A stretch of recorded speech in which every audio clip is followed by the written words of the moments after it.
Depuis 20 ans, j'accompagne de nombreuses entreprises à faire du service un élément de différenciation. Mes clients sont issus de tous secteurs, banque, retail, distribution, entreprises de services et des hôtels de luxe. Il est vrai que les hôtels de luxe sont une véritable source d'inspiration si l'on veut parler d'excellence du service.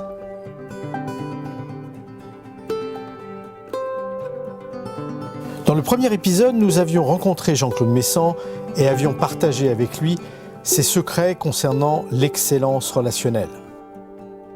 Dans ce deuxième épisode, je lui ai proposé de partager avec nous ses secrets quant au management de l'excellence relationnelle. Alors, nous avons la chance d'être effectivement champion du monde. Et lorsqu'on est champion du monde, on pourrait se dire ça y est, peace and love, je suis champion du monde, c'est bon. Ici, non, c'est de se dire je suis champion du monde, c'est comment je fais pour rester champion du monde et comment je fais pour... Je suis conscient que j'ai 50 mètres d'avance par rapport aux autres, mais comment je fais pour passer à 75 mètres? Comment je fais pour passer à 100 mètres? Parce qu'on est très très conscient dans cet hôtel qu'on est tous les jours, on est benchmarké par les autres. Tous les jours, il y a quelqu'un qui vient, concurrent ou pas concurrent, ami ou ennemi. Donc si nous, on n'est pas capable de se réinventer, dans 1 an, dans 2 ans, c'est fini, on aura 10 hôtels devant nous. Donc voilà, c'est pas juste garder l'avance, c'est augmenter l'avance. Et pour ça, je vais utiliser un terme que je n'ai pas inventé, qui est le terme de la créativité appliquée. C'est-à-dire que, voilà, on a une formidable école de créativité, hein. On est beaucoup dans cette analyse, cette réflexion de qu'est-ce que je peux faire de plus ou de mieux, mais on n'est pas dans la fausse bonne idée. C'est-à-dire que toutes nos idées, elles sont bien analysées, étudiées, de façon à ce qu'on ne se lance pas dans des trucs qui ne vont jamais aboutir.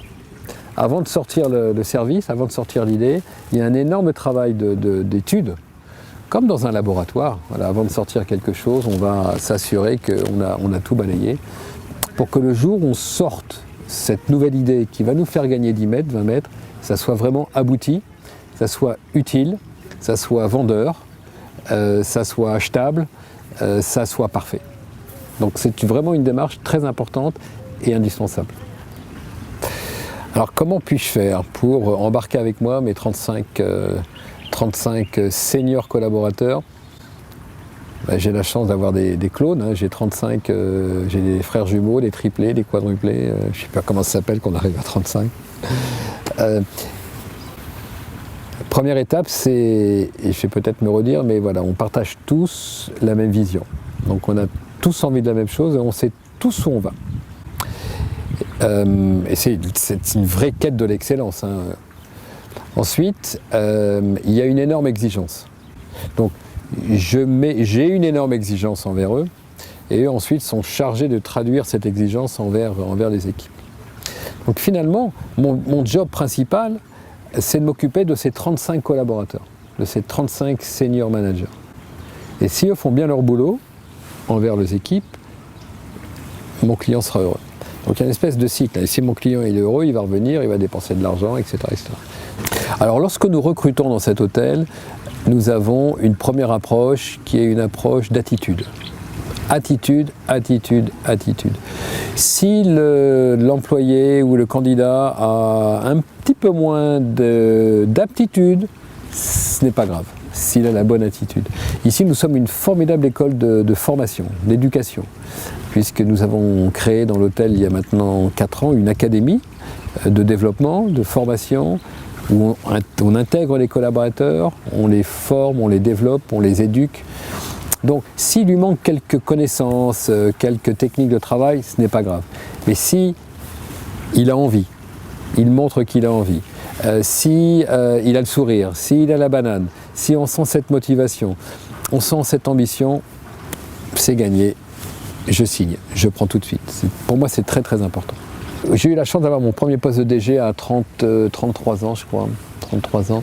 Et je pense que j'étais déjà comme ça. J'étais déjà dans cette surexcitation, surmotivation, cette envie de faire plaisir.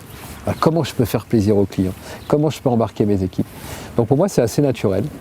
Et je les embarque assez facilement parce que je leur fais vivre des bons moments.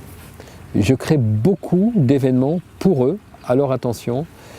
Et je fais beaucoup d'événements clients avec eux que l'on transforme en fête.